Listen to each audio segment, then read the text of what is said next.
Assalamualaikum warahmatullahi wabarakatuh. Izinkan saya memperkenalkan diri dulu nih.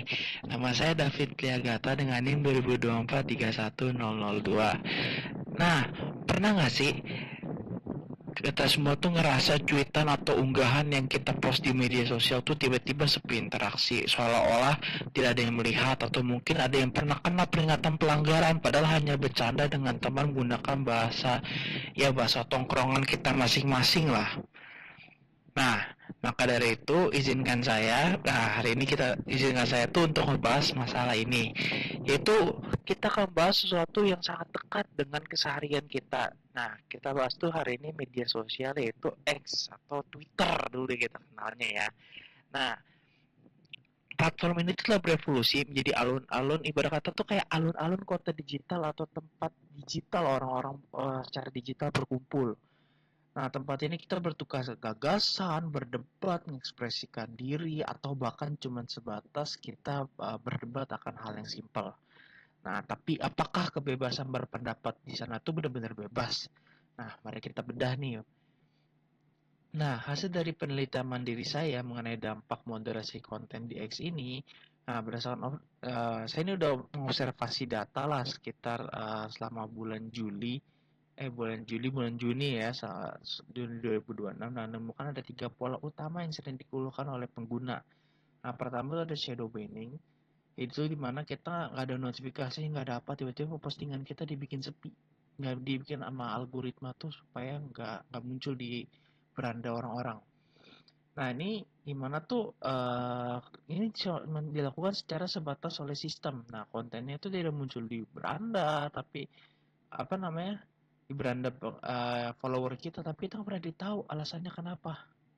Nah, setelah itu yang kedua itu adalah AI yang gagal memahami konteks, di mana Twitter atau X ini tuh sekarang sudah menyatu dengan AI ya, dengan AI namanya itu Grok. Nah, Grok ini tuh kadang-kadang sebagai pembantu moderasi. Nah, moderasinya itu kadang masih gagal gitu membedakan mana ujaran kebencian sungguhan, dan mana yang sekedar satir atau kritik sosial atau percakapan wajar antar teman. Nah, AI-nya ini masih sering salah.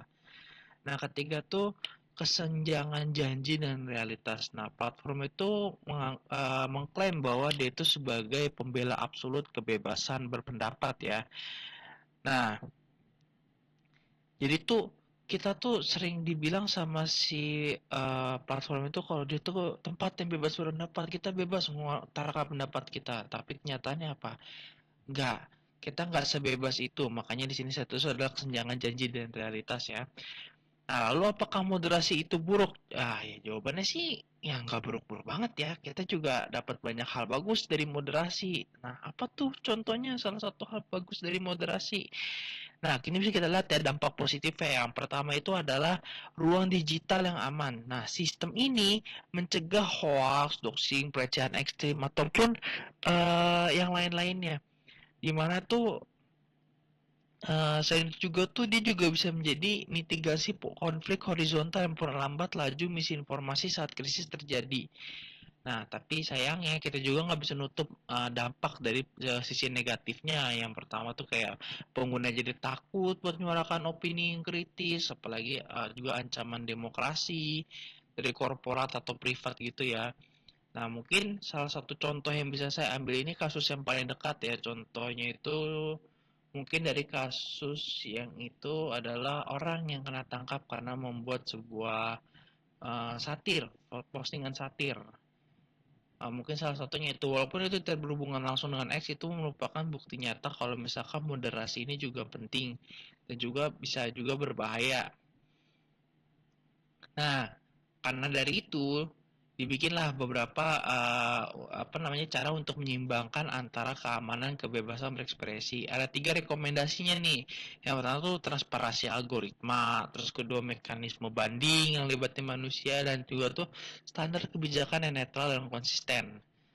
Nah, hak berpendapat itu adalah hak asasi dari manusia itu sendiri. Kita itu bebas untuk berpendapat di setiap era manapun. Namun di era digital ini kita harus menavigasikannya dengan bijak. Jadi kita jadi sebagai pengguna media sosial itu nggak bisa sembarangan mengeluarkan atau mengutarakan pendapat kita. Karena bisa saja bukan hanya pendapat kita bisa menyinggung orang lain, tapi juga bisa menyinggung beberapa pihak yang mungkin bisa dibilang bisa berbahaya untuk kita sendiri. Nah, maka dari itu saya katakan bijaklah dalam menggunakan sosial media dan juga navigasi kebebasan berpendapat kita.